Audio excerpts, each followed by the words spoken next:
The massive research vessel hung in Earth's orbit like a silver needle against the black fabric of space. Inside, Chief Researcher Clicks pressed his four-fingered hands against the observation window, watching the blue planet spin slowly below. His silver scales reflected the soft light of the ship's interior as he turned to address his team. "The readings must be wrong," he said, tapping the data pad with one sharp claw. "Run the scan again." Science Officer Mex nodded, her tentacles moving quickly across the control panel. "Sir, this is our fifth scan. The results are the same. The humans are most active during their daylight hours, just like any normal species." Clicks relaxed slightly. After discovering 3 previous Deathworlds in this sector, finding a planet with a predictable species was a relief. He had feared Earth would be another failure, another world to mark as too dangerous for contact. "Very good," he said. "Perhaps we can finally—" "Sir," Mex's voice rose in alarm. "You need to see this." The main screen lit up with new data as the planet below turned, bringing night to the continent they were studying. Clicks expected to see the usual drop in activity that marks sleep cycles on civilized worlds. Instead, the heat signatures and energy readings barely changed. "What are they doing?" he whispered, his scales paling to a lighter shade of silver. "Why are they still moving around?" On the screen, bright spots of activity continued to shine across the darkened surface. Cities remained lit, vehicles continued to move, and human heat signatures showed no sign of entering standard sleep stasis. Heijin Park was working late at the Seoul International Space Center when the first message arrived. As Earth's leading diplomatic coordinator, he was used to long hours, but this was different. The message that flashed across his screen made him sit up straight in his chair. "Urgent. Anomalous biological activity. DETCTED. Request an immediate CLARFI. HG. Hold on." Hojin frowned at the strange message. He took a sip of his coffee and checked the sender details. The origin was marked as Galactic Council Research Vessel Lumina. He almost laughed, thinking it was a joke, until his security clearance confirmed it was real. As he began composing a response, his office door opened. Jae-Yun Lee, the center's top xenobiologist, rushed in with her tablet displaying similar messages. "Have you seen this?" she asked, pushing her glasses up her nose. "They're asking about our sleep patterns. They seem worried that we're still active after dark." Hajin nodded, reading more incoming messages with growing concern. "They think there's something wrong with us because we don't all go to sleep when the sun sets. Apparently, most spacefaring species they've encountered are strictly diurnal," Jae-Yun explained, pulling up research data. "They completely shut down at night. No activity at all." Heijin looked out his office window at the city lights of Seoul spreading out below, the streets still busy with traffic despite the late hour. Somewhere above, alien researchers were watching this normal evening activity with growing panic. "We need to explain this carefully," he said, turning back to his computer. "We don't want Earth labeled as another death world just because humans can handle different light conditions." As they worked on their response, more urgent messages arrived from the alien ship. Each one showed increasing concern about human activity patterns. The aliens seemed especially disturbed by things Hejin and Jae-Yun considered perfectly normal: night shift workers, 24-hour stores, and people simply staying up late. "Should we tell them about coffee?" Jae-Yun asked with a small smile. "Let's save that shock for later," Hojin replied, typing carefully. "Right now, we need to convince them that being active at night doesn't make us dangerous predators." But as the night wore on and more messages arrived, it became clear that explaining humanity's relationship with darkness would not be simple. The aliens had already decided that any species that could function without sunlight must be a potential threat. Earth's first contact was about to become very complicated, all because humans had never seen anything strange about staying up past sunset. 3 days after the first contact, Heijin Park stood in the grand dining room of the Seoul International Space Center. The room sparkled with crystal glasses and polished silverware, all carefully arranged for the first diplomatic dinner with the alien delegation. He checked his watch. 6:00 p.m. The sun would set in less than an hour. Everything must be perfect, he told his assistant. The Galactic Council representatives are already nervous about humans. We cannot make any mistakes. The doors opened, and Ambassador Klix entered with his team. Their silver scales gleamed under the chandelier light. Science Director Mex followed close behind, her tentacles carrying several scanning devices. "Welcome to Earth," Heijin said, bowing slightly. "We have prepared a traditional Korean dinner to share with you." The aliens took their seats, carefully examining the strange Earth food before them. Jae-yun Lee sat across from Science Director Mex, ready to explain each dish's ingredients. Do-hyun Kim, the military liaison, sat at the far end, watching the proceedings quietly. The dinner began well. The aliens were fascinated by the concept of using metal tools to eat, instead of their natural claws. They especially enjoyed the kimchi, their scales turning a pleased shade of blue when they tasted it. But as the sun began to set, Ho-jin noticed the aliens growing increasingly tense. Ambassador Klix kept looking out the windows, his scales shifting to a pale gray. Science Director Mex's tentacles moved faster, checking her devices more frequently. "Is something wrong?" Ho-jin asked, though he already knew the answer. "The day cycle is ending," Ambassador Klix said carefully. "Should we not prepare for sleep stasis?" "Oh no," Ho-jin replied with a gentle smile. "The dinner is only halfway finished. We usually eat and talk for several hours." The room went completely silent. The aliens stared at him with their large purple eyes. Science Director Mex's devices started beeping rapidly. "You mean to continue this gathering in darkness?" Ambassador Klix's voice trembled slightly. "Without sunlight." Jae-yun Lee stepped in quickly. "Yes, it's quite normal for us. We have artificial lighting, you see." She gestured to the chandelier above them. "Humans can function perfectly well in both natural and artificial light." The aliens huddled together, speaking rapidly in their own language. Their scales had turned almost white with stress. Do-hyun Kim caught Ho-jin's eye and shook his head slightly. This was not going well. "Ambassador," Ho-jin said calmly, "I assure you, this is perfectly normal for us. Would you like to see how beautiful our city looks at night?"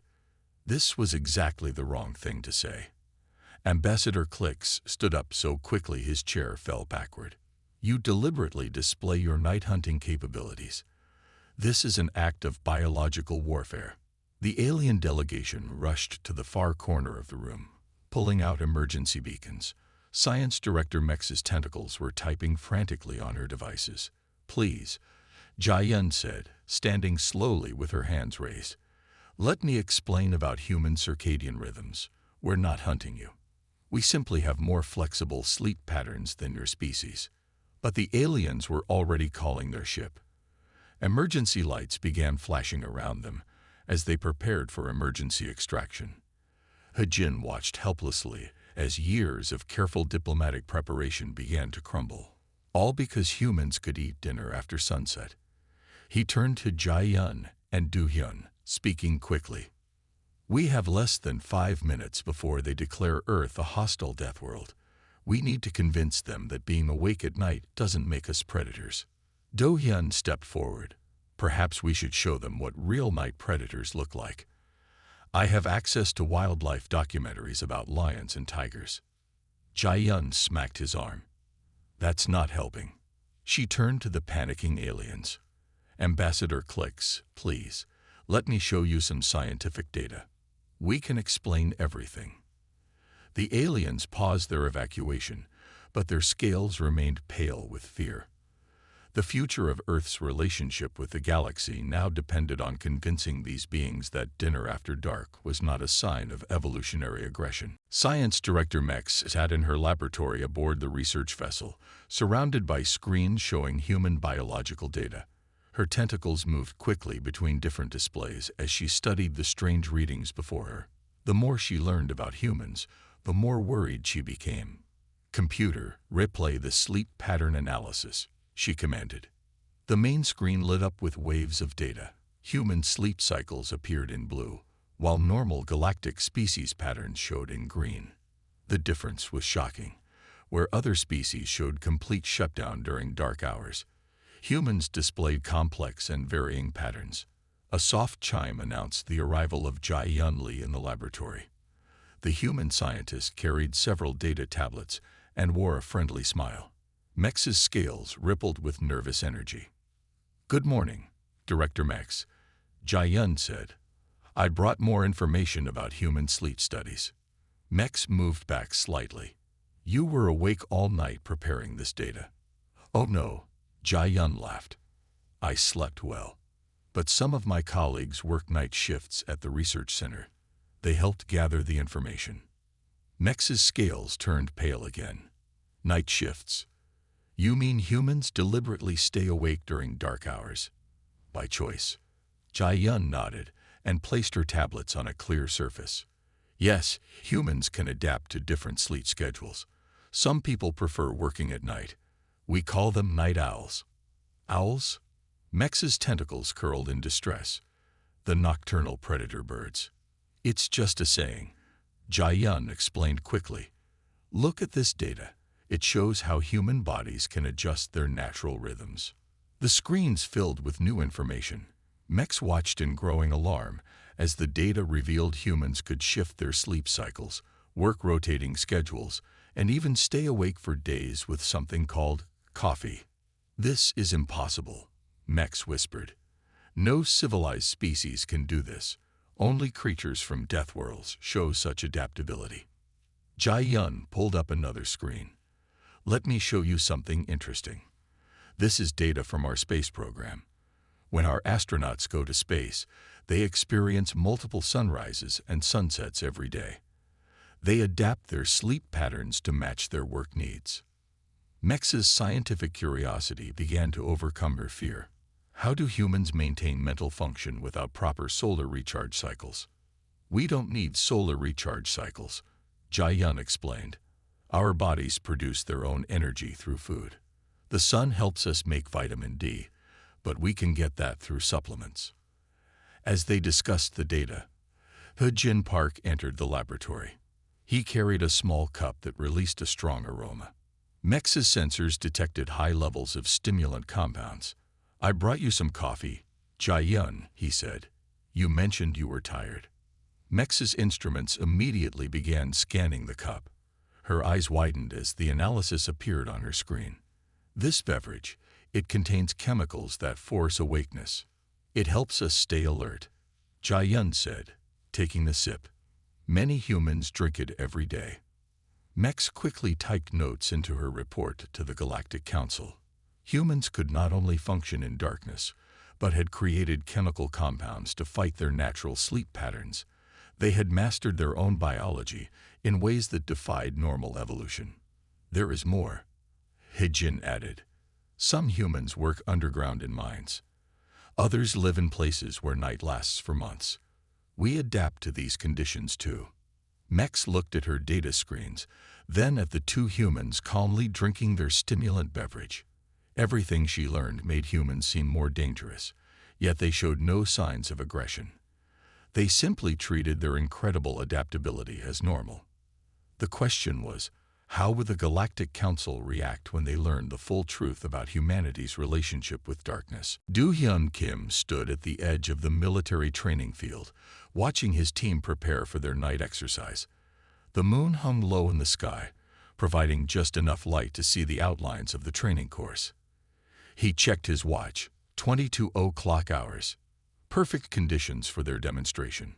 What he didn't know was that 3 alien observers hid in their camouflaged surveillance pod nearby, their scales shifting to match the darkness. They had come to study human military capabilities, expecting to find the training grounds empty after sunset. "Commander," one of Do-hyun's soldiers called out. "The visiting diplomats have arrived." He-Jin Park and Jai-Yun Lee walked across the field, accompanied by Ambassador Clicks and Science Director Mex. The aliens moved cautiously, their eyes wide in the darkness. "Welcome to our standard night training session," Do-hyun said with a polite bow. "We will demonstrate how our forces maintain readiness during all light conditions." Ambassador Clicks's scales flickered with anxiety. "You train your warriors in darkness." "Deliberately." "Of course," Do-hyun replied. "Many military operations happen at night. We must be prepared." Before the aliens could respond, Do-hyun gave the signal. His team put on their night vision goggles and began the exercise. They moved swiftly through the obstacle course, communicating with hand signals and executing their maneuvers with precision. The hidden alien observers frantically recorded everything, their instruments tracking the humans' movements. When the soldiers switched to thermal imaging devices, the observers' readings went wild. "They can see heat signatures," one whispered in terror, "just like apex predators." Ambassador Clicks and Science Director Mex watched in growing alarm as the human soldiers navigated the dark terrain effortlessly. Their scales had turned almost white with fear. "These devices," Mex asked Jai-Yun, her tentacles trembling. "They give your warriors the ability to see in darkness." "Yes, but it's just technology," Jai-Yun explained. "We weren't born with these capabilities. We invented them to overcome our natural limitations." This explanation seemed to frighten the aliens even more. Hejin noticed their distress and tried to help. "Perhaps we should show them the equipment," he suggested to Do-hyun. "Let them see how it works." Do-hyun nodded and signaled his team. One soldier brought over the night vision goggles and thermal imaging equipment. He began to explain how they functioned, but stopped when he saw the aliens backing away. "You created artificial predator eyes," Ambassador Clicks said, his voice shaking. "You made machines to hunt in darkness." The hidden observers had seen enough. They emerged from their pod, causing surprise among the humans. Their report transmitted automatically to their ship. "URGENT. Humans have evolved beyond natural limitations. They create devices to enhance hunting capabilities. Planet classification. Extreme danger." Hejin quickly realized the situation was spiraling out of control. "Ambassador, please. These are defensive tools. We use them for protection and safety, not hunting." But the damage was done. The aliens had seen humans moving confidently through darkness, using technology that mimicked the abilities of night predators. To them, this confirmed their worst fears about Earth. Do-hyun switched on the field lights, hoping to ease the tension. This only made things worse as the aliens saw the full extent of the training course, with its combat scenarios and tactical setups. "We need to evacuate," Ambassador Clicks announced. "This planet is too dangerous. Any species that can fight in darkness must be contained." As the aliens rushed to leave, Hojin turned to Jai-Yun and Do-hyun. "We need to fix this quickly," he said, "or Earth will be labeled as the most dangerous Deathworld they've ever found. All because we invented night vision goggles." The Seoul Cultural Exchange Center glowed with colorful lights as evening approached. Haejin Park had organized a special event to show the aliens how humans enjoyed their nighttime hours peacefully. 20 alien visitors walked through the building's halls, their scales shifting between various shades of nervous gray. "This evening, we will show you how humans spend their leisure time after dark," Hejin announced to the group. "We have prepared several demonstrations of normal nighttime activities." Jai-Yun Lee guided the first group into a movie theater. The aliens settled into their seats, still uncertain about this strange human custom. On the screen, a romantic comedy began to play. Everything seemed fine until one alien noticed something odd. "These images were recorded during daylight," he said, "but humans watch them in darkness." "Why?" "It's more enjoyable this way," Jai-Yun explained. "The darkness helps us focus on the story." The aliens whispered among themselves, their scales flickering with concern. To them, willingly sitting in darkness seemed deeply unnatural. In another part of the building, Do-hyun Kim led a second group to observe a late-night cafe. Through the windows, they watched humans drinking coffee, reading books, and working on computers. They're studying. At night, Science Director Mex asked, her tentacles curling in disbelief. Many humans prefer to work or study at night, Do-hyun explained. Some find it peaceful. Ambassador Clicks moved away from the window. They have adapted to ignore their natural rhythms completely. This is most disturbing. The situation grew worse when they reached the cultural center's main hall. A group of human dancers was performing under bright stage lights, while the audience sat in a darkened room. The aliens couldn't understand why humans would deliberately dim the lights around themselves. "Look at their eyes," one alien observer whispered. "They're wide open in the darkness, just like hunting creatures." Hajin tried to salvage the evening by leading everyone to a rooftop garden. He wanted to show them the beautiful city lights of Seoul at night. This proved to be a serious mistake. "Your entire city stays awake?" Ambassador Clicks asked, his voice trembling as he looked at the brightly lit buildings. "All these lights, all these active humans. This is not normal." Jae-yun stepped forward with scientific charts. "Please, let me explain about human circadian rhythms again. We've evolved to be flexible with our active hours. It's not a sign of aggression." But the aliens had seen too much. The concept of nightlife was completely foreign to their understanding of civilized behavior. To them, any species that chose to stay active after dark must have developed from dangerous predators. Science Director Mex's instruments beeped constantly as she recorded everything. "They've built an entire civilization that ignores the natural order of day and night," she reported into her device. "Their young gather in darkness for entertainment. Their workers continue tasks without sunlight. They show no signs of proper sleep cycles." Hajin watched helplessly as his carefully planned cultural exchange turned into another disaster. The aliens were seeing every normal human nighttime activity as proof of humanity's dangerous nature. "Perhaps we should show them a sunrise breakfast instead," Do-hyun suggested quietly. "I don't think that will help now," Hajin replied, watching the aliens huddle together fearfully as more city lights turned on in the growing darkness. "They've decided that our entire culture is a sign of predatory behavior. How do we explain that watching movies in the dark doesn't make us dangerous?" The emergency meeting room at the Seoul International Space Center was filled with tension. Hae-jin Park stood before a large screen showing a live transmission from the Galactic Council. 50 alien representatives, their scales showing various shades of concern, stared back at him.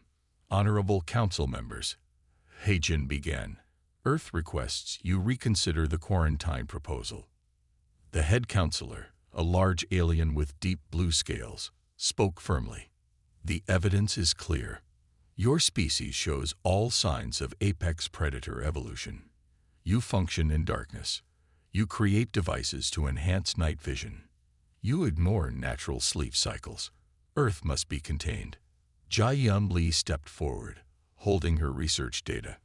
"Council members, please review our scientific findings. Humans are not naturally equipped for darkness. We develop technology to overcome our limitations." "That makes you even more dangerous," another council member interrupted. "You artificially enhanced your hunting abilities." Do-hyun Kim watched from the back of the room as the situation grew worse. The aliens had collected weeks of data about human behavior, and everything they saw convinced them that Earth was too dangerous to join the galactic community. Science Director Mex appeared on a separate screen, her tentacles moving rapidly as she presented her findings.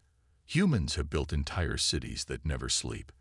They created stimulant beverages to fight natural rest cycles. Their young gather in darkness for entertainment. These are not the behaviors of a civilized species." Hajin tried to remain calm. "Council members, you misunderstand. Humans are adaptable, yes, but we are not predators. Our night activities are peaceful." The council chamber erupted with concerned voices. Images appeared on the screen showing humans in movie theaters, nightclubs, and restaurants after dark. To the aliens, these normal activities looked like threatening gatherings of nocturnal hunters. Look at this footage, one council member said. They deliberately dim their lights to enhance their darkness adaptation. They serve food during night hours, clearly a predatory feeding behavior. Ambassador Clicks, who had been quiet until now, spoke up. I have witnessed their military forces training in complete darkness.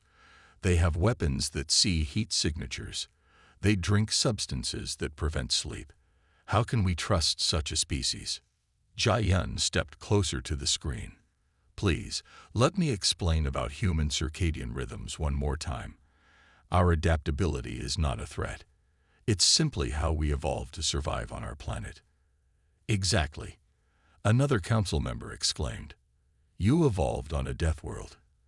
Your planet forced you to develop predator traits. You must be quarantined for the safety of the galaxy. Jin watched as more council members voted to support the quarantine. Earth would be cut off from all galactic travel and trade. Humans would be trapped in their solar system, labeled as too dangerous for contact. We need more time, Jin said firmly. Give us one chance to prove that human adaptability can benefit the galaxy. Let us show you how our night activities are actually signs of civilization, not aggression. The head counselor paused, his scales shifting to a thoughtful green. You have 24 Earth hours to make your case. After that, we vote on the quarantine. As the transmission ended, Jin turned to his team. They had one day to convince the galaxy that staying awake after dark didn't make humans monsters.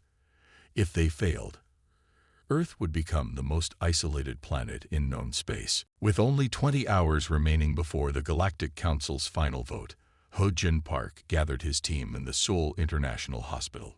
He had realized that showing the aliens how humans used darkness for healing might change their minds.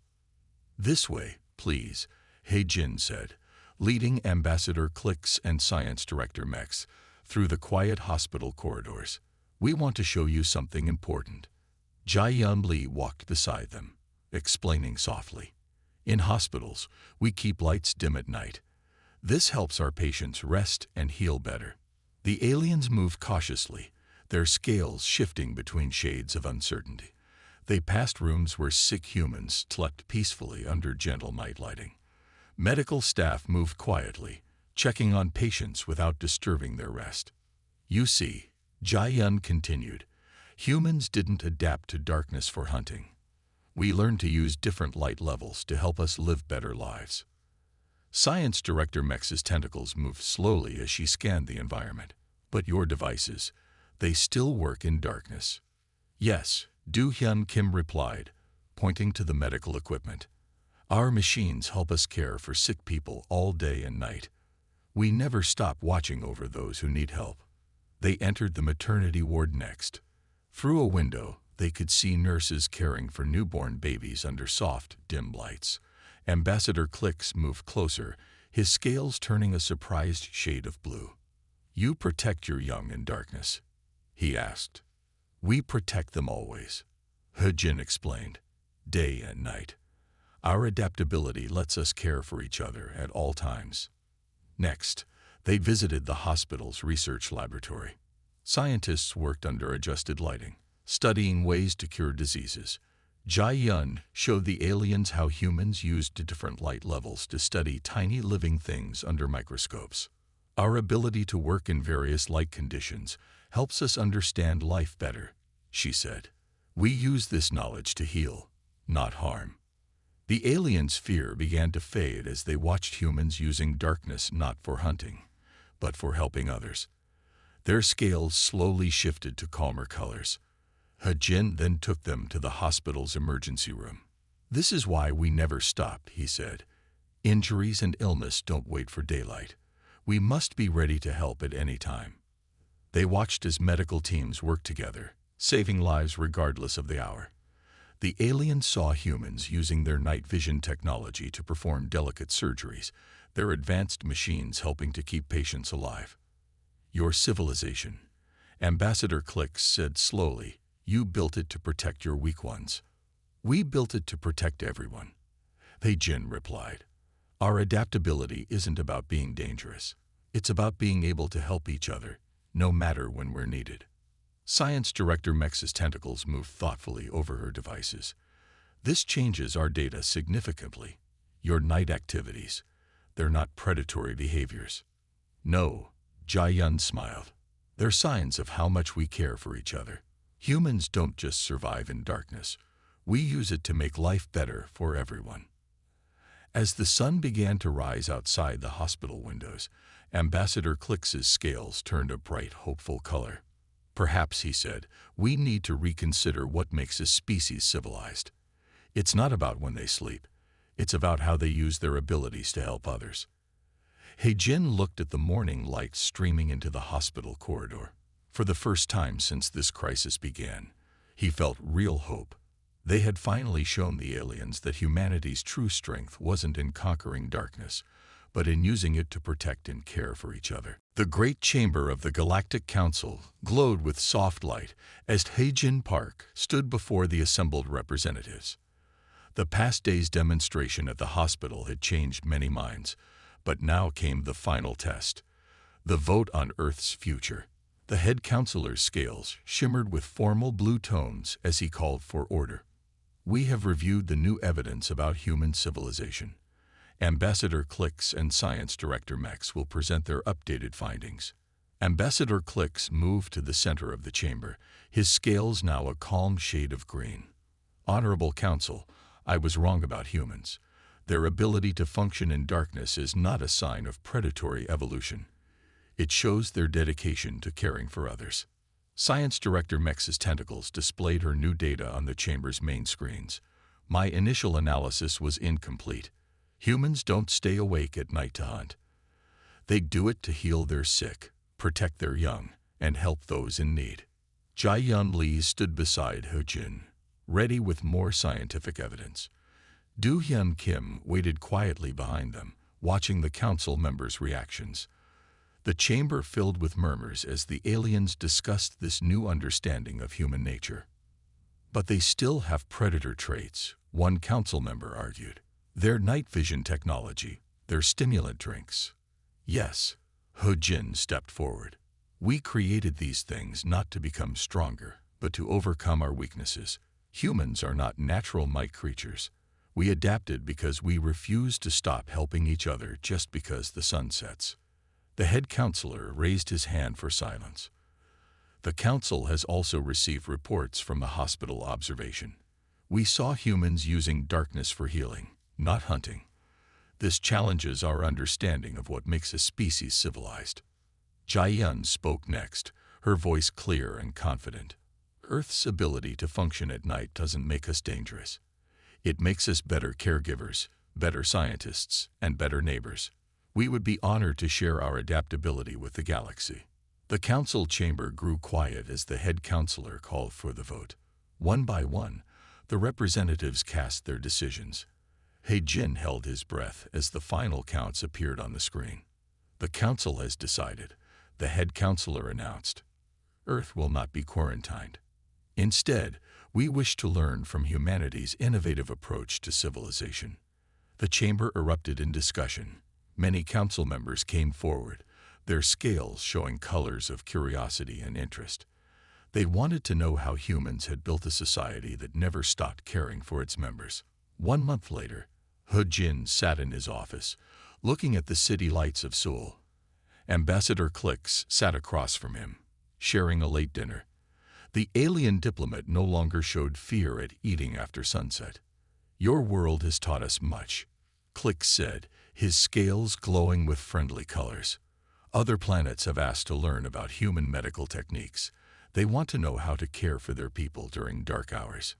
And we have learned from you too, He-Jin replied. Your people's natural connection to daily rhythms reminds us to respect our own need for rest. Outside the window, a medical transport ship took off into the night sky.